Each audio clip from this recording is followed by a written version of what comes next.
हम सब ने बचपन से वही एक साई-फाई ख्वाब देखा है कि टेक हमारी ज़िंदगी में इतना घुल मिल जाए कि नज़र ही ना आए।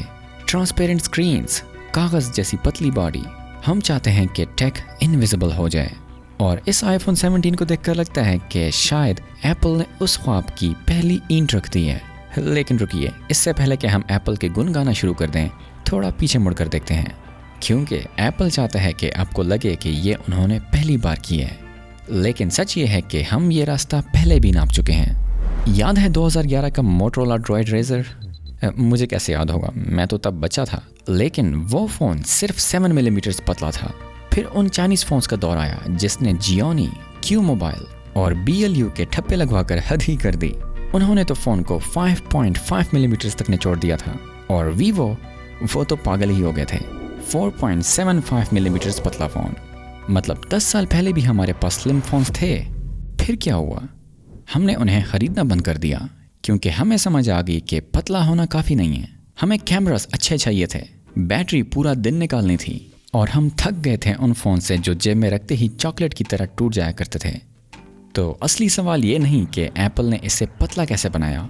असली बात यह है कि क्या एप्पल ने फिज़िक्स के उन मसलों का इलाज निकाल लिया है जिसने पुराने स्लिम फ़ोन्स का जनाजा निकाल दिया था, या फिर ये सिर्फ लाखों रुपयों का महंगा शशका है जो सिर्फ देखने में अच्छा लगता है। पहली नज़र में ये इंतहाई नाजुक लगता है, लेकिन हकीकत इसके बरअक्स है। जेरी रिग एवरीथिंग की वीडियो ने साबित किया कि ये फ़ोन अंदर से सॉलिड है। टाइटेनियम और सेरेमिक शील्ड का ये कॉम्बिनेशन इसे वाकई मजबूत बनाता है। लेकिन जब इसे कोई पहली बार हाथ में पकड़ता है तो उन्हें यही लगता है कि ये बहुत नाजुक और फ्रेजाइल है, जैसे अभी टूट जाएगा। लेकिन असलियत में it's actually way tougher than it looks.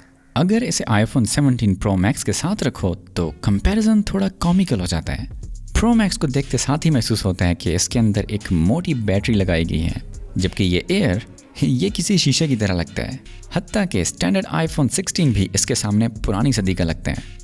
और S25 अल्ट्रा के मुकाबले में एयर काफ़ी क्यूट, राउंड और कंफर्टेबल फील होता है। जेब में डालो तो गायब, सर्च करना पड़ता है कि मोबाइल है भी या नहीं।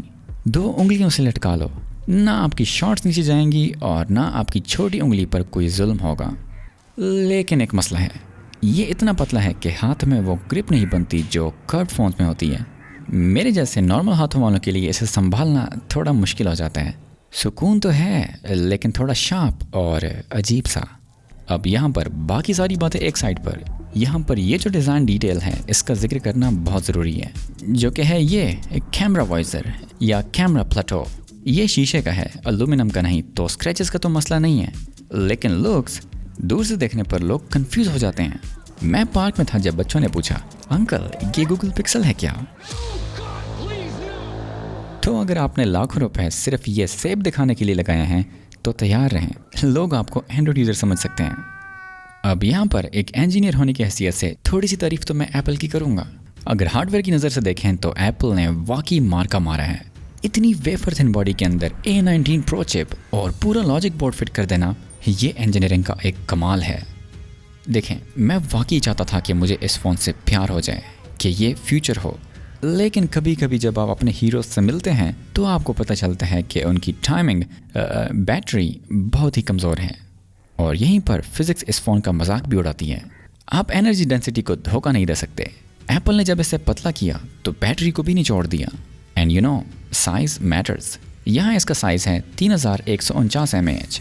ये बहुत छोटा साइज़ है। एक 6.5 इंच की बड़ी स्क्रीन और 120 हर्ट्ज़ की स्मूथनेस के लिए ये बैटरी साइज़ ऊंट के मुंह में जीरे के बराबर है। इसका मतलब है कम बैटरी बैकअप और वॉल चार्जर के साथ आपका एक परमानेंट लॉन्ग डिस्टेंस रिलेशनशिप। मगर एप्पल की मार्केटिंग का ढीठपना देखो। इसे इसके बावजूद भी ऑल डे बैटरी कह दिया। भाई किसका दिन, मार्स का या किसी ऐसे बंदे का जो फ़ोन सिर्फ लॉक स्क्रीन देखने के लिए यूज़ करते हैं? क्योंकि हमारे जैसे एवरेज यूज़र्स के लिए तो ये मार्केटिंग का सबसे बड़ा चूरन है। मैंने इसे एक स्टैंडर्ड रिव्यूअर टेस्ट पर डाला। GPS navigation, full brightness, heavy camera usages और सोशल मीडिया। मैं वाईफाई पर बैठकर सिर्फ डूम स्क्रॉलिंग नहीं कर रहा था, मैं फ़ोन को वाकई रगड़ रहा था। और रिजल्ट सिर्फ 3 घंटे, सिर्फ 3 घंटे। कॉन्टेक्स्ट के लिए बता दूं, ये उस प्लस मॉडल से 30% छोटी बैटरी है जिसे ये रिप्लेस करने आया है। आप एक इतनी बड़ी स्क्रीन को उस बैटरी से चला रहे हैं जो 3 साल पुराने स्टैंडर्ड आईफोन में होती थी। अगर आप इसको एहतियात से चलाएंगे, जैसे कि सिर्फ ईमेल्स या बेसिक टेक्सटिंग, तो शायद ये दिन के आखिर तक चल जाए, लेकिन मेरे जैसे यूज़र के लिए इट्स नियरली इम्पॉसिबल। और अगर फ्यूचर का सोचें, 2 साल बाद ये बैटरी केमिकली डिग्रेड हो जाएगी, जिसका मतलब आपका वो वॉल चार्जर के साथ लॉन्ग डिस्टेंस रिलेशनशिप फाइनली निकाह में बदल जाएगा। अब यहाँ पर कुछ लोग कहेंगे, भाई मैक्सिफ बैटरी पैक ले लो। वाह, $100 मज़ीद खर्च करो एक और गैजेट पर। मुबारक हो मुझे, मैंने $1000 खर्च करके एक अल्ट्रा थिन फ़ोन ख़रीदा और फिर उसे वापस अल्ट्रा थिक बना दिया। नॉइस। और ये वायरलेस चार्जिंग कोई जादू तो है नहीं। 35% कैपेसिटी तो हीट और इनएफिशिएंसी में ज़ाया हो जाती है, तो ये कोई फिक्स नहीं है। ये सिर्फ एक वो मरहम पट्टी है जो आप हर बार लगा रहे हैं क्योंकि ज़ख़म बैटरी कभी भरती ही नहीं। और हाँ, ये अभी भी 20 वाट्स पर स्टक है। लेकिन एक बात है, जब टैंकी ही इतनी छोटी हो तो भरने में कौन सा देर लगनी है। अब यहाँ पर जब पावर की बात हो ही रही है तो ज़रा नीचे नज़र डालते हैं। USB-C, जिसे देखकर खुशी होती है, लेकिन थोड़ा सब्र करो, ये USB 2.0 है। व्हाट? मतलब अंदर चिप प्रो लगी हुई है, आप 4K वीडियो शूट कर रहे हैं, लेकिन डेटा ट्रांसफ़र करने के लिए आप 2005 वाले ज़माने में खड़े हैं। इस प्राइस पॉइंट पर इसे स्पेक कट कहना गलत होगा, ये सीधी सीधी तौहीन है। और हाँ, सिम ट्रे की छुट्टी हो चुकी है, सिर्फ eSIM चलती है इसके अंदर। आप दुनिया के किसी भी कोने में हों, किसी भी ज़ात के हों, फिज़िकल सिम को भूल जाएं। लेकिन सबसे बड़ा मोमेंट इसका स्पीकर है। इसमें सिर्फ एक सिंगल स्पीकर है, वो भी टॉप पर। एक प्रीमियम फ़ोन में मोनो ऑडियो। S25 के स्टेरियो स्पीकर से इस पर शिफ्ट होना ऐसा ही है जैसे आप किसी कॉन्सर्ट से निकलकर किसी पुराने रेडियो के सामने बैठ जाएं। ये बुरा नहीं है, रील्स देखने और कॉल्स के लिए काफ़ी लाउड है, लेकिन ट्रेबल जितना ज़्यादा है बेस उतना ही कम है, तो इस पर आप मूवीज़ तो एंजॉय नहीं कर सकते। Sounds thin just like the phone. चलो अब बात करते हैं कैमरा की, क्योंकि यहाँ एप्पल की मार्केटिंग मशीन ओवर टाइम काम कर रही है। फ़ोन की बैक पर आपको मिलता है सिर्फ एक अकेला तन्हा camera, 48 megapixels, f1.6 aperture, 26 millimetre lens. आपको पता है ये क्या चीज़ है, वही पुरानी कहानी। रोज़मर्रा के शॉट्स के लिए, जैसे कि डॉक्यूमेंट्स, पूल हों या स्ट्रीट फोटोग्राफी, ये वाकई इम्पेकेबल है। एप्पल इसे 2x ऑप्टिकल क्वालिटी या फ्यूजन कैमरा कहता है। मगर देखें, एप्पल की प्रोसेसिंग वाकई कमाल है, लेकिन फ़िज़िक्स को आपके मार्केटिंग के नामों से कोई फ़र्क नहीं पड़ता। ये डिजिटल क्रॉप है, यहाँ कोई टेलीफोटो लेंस नहीं लगा हुआ, जिसका मतलब आई मिस टेलीफोटो, और ना ही इसमें कोई अल्ट्रा वाइड लेंस है। यहाँ जब मैंने इस छोटे फूल की पिक्चर लेना चाही तो मैक्रो मोड की काफ़ी याद आई। इस सिंगल कैमरा से जब आप दूर की बिल्डिंग्स पर जूम करते हैं तो वो पहचानी जाती हैं, लेकिन शार्प नहीं होती। आज की दुनिया में जहाँ हम 5x जूम के आदी हैं, वहाँ 26 मिलीमीटर पर स्टक रहना क्लास्ट्रोफोबिक फील होता है। बट, और ये बहुत बड़ा बट है, इस फ़ोन की असली इनोवेशन इसकी बैक पर नहीं, फ्रंट कैमरा में छुपी हुई है। 18 मेगापिक्सल्स का मल्टी एस्पेक्ट सेंसर। इसका कमाल ये है कि ये एक स्क्वायर सेंसर है, जिसका मतलब है कि मैं फ़ोन को बिल्कुल सीधा वर्टिकल पकड़ सकता हूँ, एक आम इंसान की तरह, लेकिन वीडियो लैंडस्केप 16:9 में रिकॉर्ड होगी। ये फीचर वाकई बहुत ज़बरदस्त है। स्किन टेक्सचर्स और खूबसूरत, स्टेबलाइजेशन कमाल है, और डे लाइट में ये फ़ोन सॉलिड परफॉर्म करता है। 4K 60 FPS फ्रंट और बैक दोनों पर मिलता है, और हमेशा की तरह आईफोन की वीडियो क्वालिटी का कोई मुकाबला है ही नहीं। और साथ ही इस फ़ोन को यूज़ करते हुए आपका सामना होता है इस नए कैमरा कंट्रोल बटन से।